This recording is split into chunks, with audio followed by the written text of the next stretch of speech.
The Little Red Hen. Scene 1. The discovery. The autumn sun cast long golden shadows across the farmyard as the little red hen scratched contentedly in the dirt near the old wooden barn. Her bright eyes caught a glint of something half buried in the soil, a few plump grains of wheat, scattered and forgotten from last year's harvest. Well, well, she clucked to herself, carefully pecking at the earth around them. What have we here? She gathered the grains carefully in her beak and looked around the farmyard. Her neighbors were enjoying the pleasant afternoon in their usual fashion. The dog lay sprawled in a patch of warm sunlight near the fence, his tongue lolling out as he dozed peacefully. The cat was perched on the porch railing, meticulously grooming her whiskers with one delicate paw, and the duck waddled lazily near the pond, occasionally dipping her bill in the cool water. The little red hen's mind began to whir with possibilities. These weren't just any grains, they were seeds of opportunity. With proper care, they could grow into tall stalks of wheat, which could be ground into flour, which could be baked into bread. Her stomach rumbled at the very thought of fresh, warm bread with a golden crust and soft, steaming middle. But growing wheat was no small undertaking. It would require work, a real work. The field would need to be prepared, the seeds planted, the young plants tended and watered. Then would come the harvest, the threshing, the milling, and finally the baking. It was a considerable project for one small hen. She looked again at her neighbors, each content in their leisure. Surely, she thought, if she explained the wonderful outcome, a delicious bread for all to share, they would be willing to help with the work.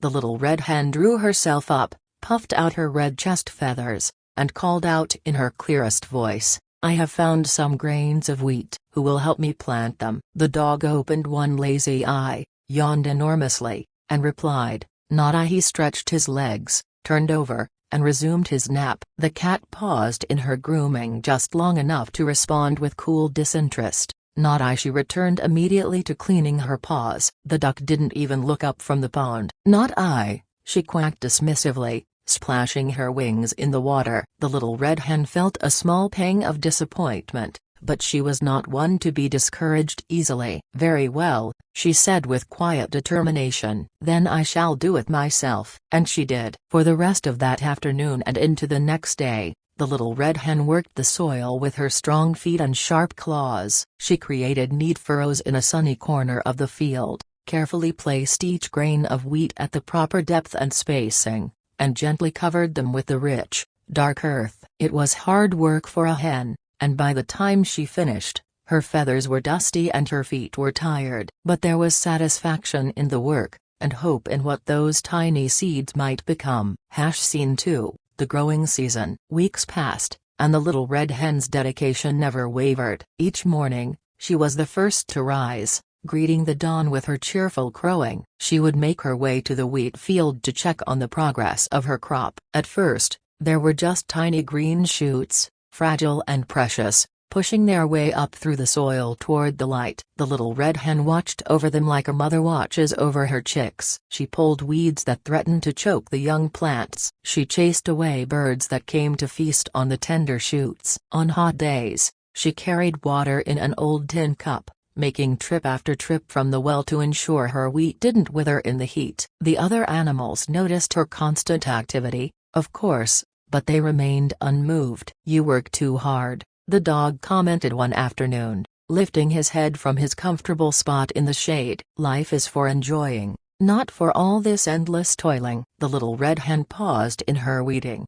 wiping her brow with one wing. "The work will be worth it," she replied. "You'll see when we have fresh bread to eat." The dog merely snorted and went back to sleep. As summer progressed, the wheat grew tall and strong, transforming from delicate shoots into a miniature golden forest. The stalks reached higher than the little red hen's head, and she felt a surge of pride each time she walked between the rows. The wheat began to develop full, heavy heads laden with grain, bowing slightly under their own weight. One morning, as the summer sun climbed high and hot in the sky, the little red hen inspected her crop and realized the time had come. The wheat had turned from green to a beautiful amber gold. The grains were plump and hard. The wheat was ready for harvest. Once again, she called out to her neighbors, "The wheat is ripe and ready. Who will help me harvest it?" The dog was, as usual, resting in the shade. "Not I," he said without even opening his eyes. The cat,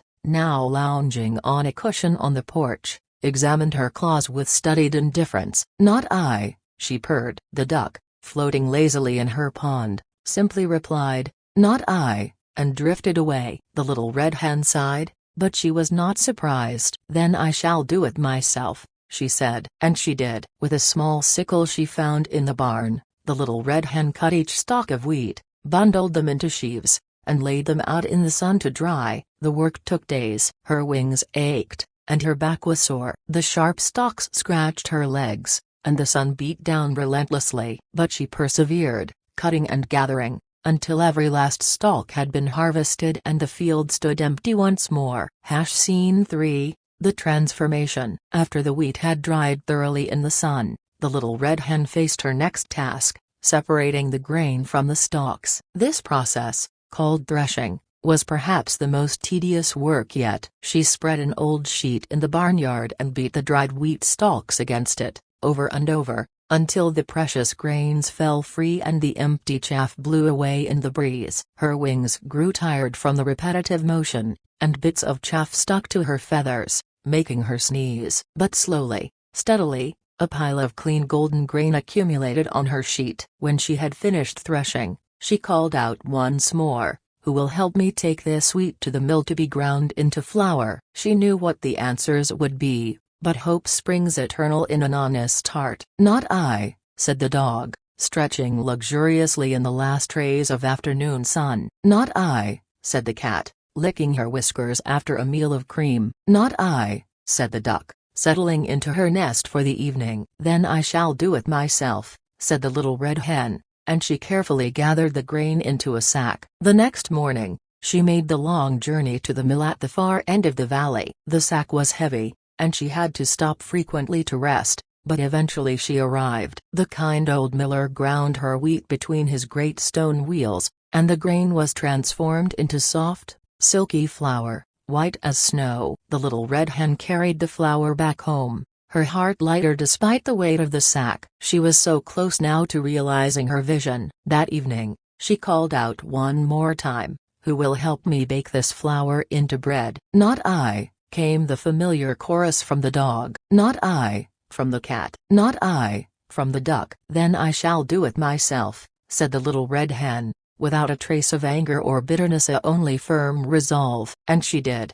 Scene 4, the reward. The little red hen rose before dawn and set to work in the farmhouse kitchen. She mixed the flour with water, salt, and yeast. She kneaded the dough with her wings until it was smooth and elastic. She set it near the warm stove to rise, watching as it slowly doubled in size, full of promise. When the dough had risen perfectly, she shaped it into a beautiful round loaf and placed it in the hot oven. As it baked, the most wonderful aroma began to fill the farmyard, the incomparable scent of fresh bread, warm and yeasty and golden. The dog lifted his nose and sniffed. The cat opened her eyes and looked toward the kitchen with interest. The duck waddled over from the pond, drawn by the irresistible smell. When the little red hen opened the oven and drew out the finished loaf, it was absolutely perfect. The crust was deep golden brown and crispy. The inside was soft and fluffy, with steam rising from it in delicious waves. It was,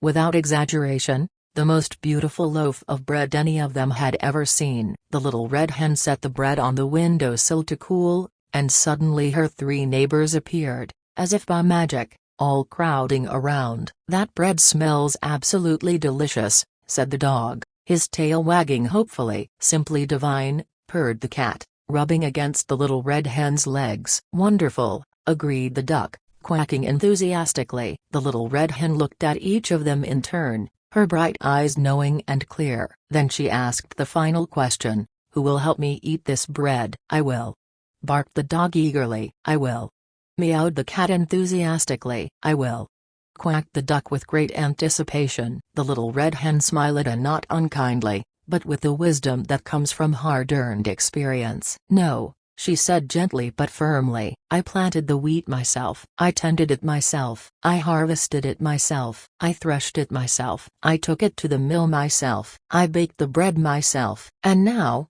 I shall eat it myself." And that is exactly what she did. savoring every delicious bite, while her 3 neighbors looked on with regret. From that day forward, whenever the Little Red Hen called for help with any task, the dog, the cat, and the duck were among the first to volunteer. They had learned, at last, that those who wish to enjoy the rewards must also be willing to share in the work.